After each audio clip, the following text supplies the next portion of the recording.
There are forces in this world that we cannot begin to understand. Objects so dangerous, their very existence threatens reality as we know it. This is the story of one such anomaly, SCP-004. At first glance, it looks like any other old factory, abandoned, forgotten. But within the heart of this dilapidated building lies something far more sinister. A door, SCP-004-1, and it's what this door leads to that will leave you questioning everything you thought you knew about time, space, and existence.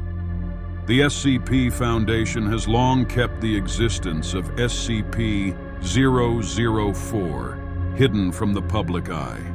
For years, it was classified, known only to a handful of high-clearance personnel. But today, we pull back the curtain and reveal the truth. Our story begins on a hot summer day in 1949. A group of teenagers, trespassing on federal property, came across an old wooden door. They couldn't have known that this simple act of curiosity would set into motion a series of horrific events that would defy reality itself. 3 boys found a set of rusted keys hidden in a lockbox, buried deep within the overgrown remnants of an abandoned site. And then, they tried one of the keys. They turned the key and opened the door. What happened next would change everything. Only 2 of them made it out. The third was never whole again. Authorities found parts of the body scattered across 32 kilometers, ripped apart by an unknown force. His right hand, discovered 8 kilometers from the door, was the first piece recovered, but not the last. What tore him apart remains unknown to this day.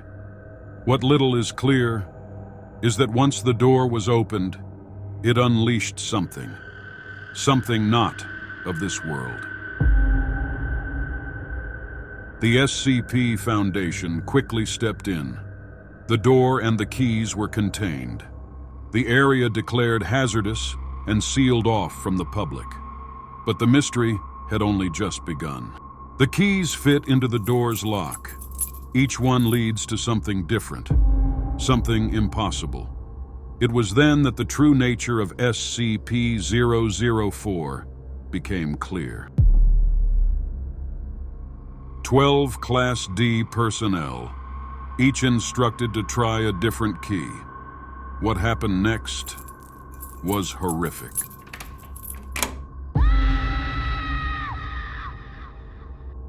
Only 2 survived.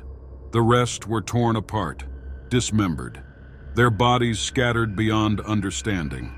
Where the pieces ended up remains an unsolved question. One returned unharmed, physically. The other forever changed.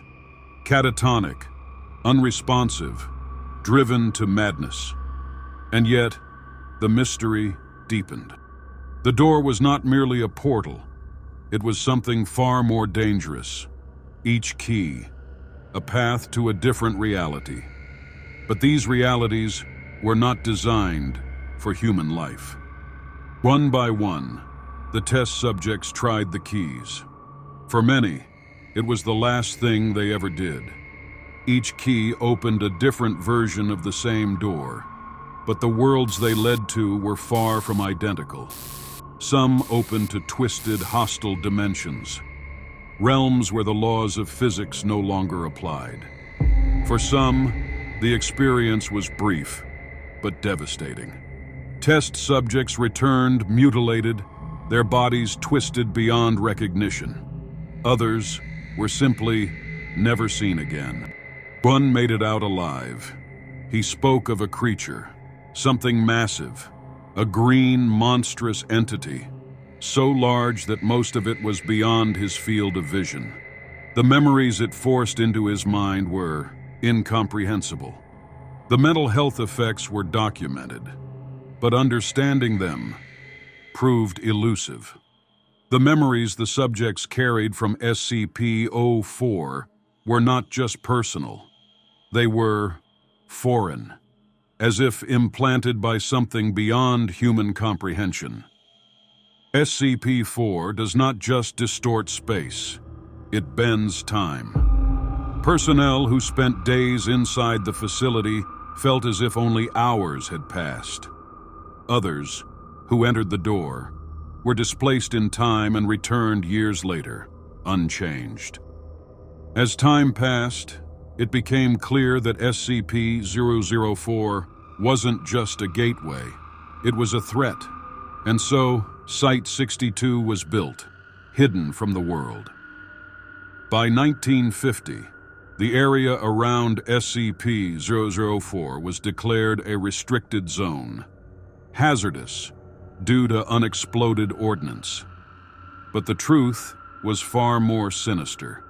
Site-62 would become one of the Foundation's most secretive installations. Behind the locked doors of Site-62, testing continued. But as researchers probed deeper, they began to experience strange phenomena. Personnel began reporting time distortions. Some claimed to have lost hours, even days. Others felt as though time had slowed. And yet, the records matched their stories. But the true anomalies began with the keys themselves. Each key opened the door to a different reality.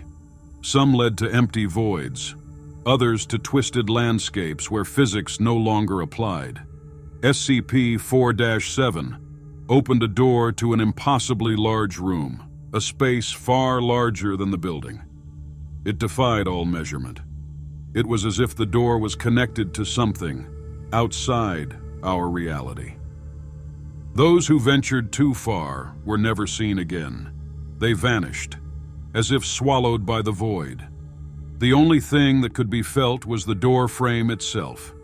Everything beyond it was nothingness. The space-time anomalies weren't limited to the dimensions beyond SCP-4-1. Those who spent extended time inside Site-62 itself reported strange occurrences. They began losing time. Some experienced memories of events that never happened. It was as if SCP-4 had begun to affect reality itself. The boundaries between what was real and what was imagined started to blur. But perhaps the most chilling anomaly came in 2003. During a massive power outage, Site-62 was plunged into darkness for 53 minutes. During that time, all power to SCP-4 was lost. For 53 minutes, there was no light. The personnel on site later reported sensing something in the darkness. Creatures watching them, moving through the shadows. Humanoid shapes, but not entirely human. These entities were never seen, only felt.